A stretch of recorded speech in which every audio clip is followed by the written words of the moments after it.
medyo magkatabi kami, pero di naman kami yung nagkukopyahan talaga. Tapos nag-check kami, si Jo, sobrang litong dito siya. Matalino si Jo, guys, promise. Feeling ko that day lang, lutang siya.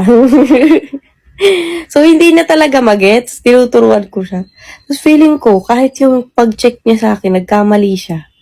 Nakita ko sabi ko, parang tama ako. Tapos, parang, hindi ko na siya nasabihan kasi biglang pinasa na yung papel. Hindi ko na rin na double check. Pero ilang beses ko tinitingnan, parang tama naman ako, pero minalian niya. Anyways, wala na rin akong pakialam. Kasi, sabi ko, feeling ko lutang na tong taong to. Kasi as in yung mukha niya, sabi niya, shucks, di ko talaga mag-guess. Gumagano na siya. Tapos, feeling ko nagkamali siya ng pag-check sa akin talaga. Hinayaan ko na lang. Di naman ako competitive sa grades. Hayaan mo na. Isa lang naman ata yung namali niya. Nag-check.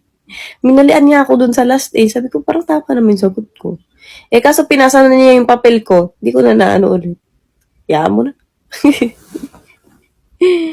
Okay lang yan.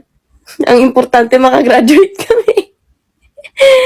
Ay, wala, pinasa na sa teacher. Wala naman, okay lang yun. Isa lang naman na points. Hindi na kung mataas o hindi, basta pasado.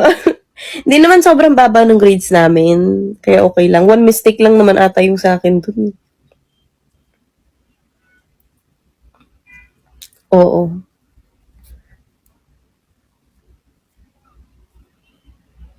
Di ba?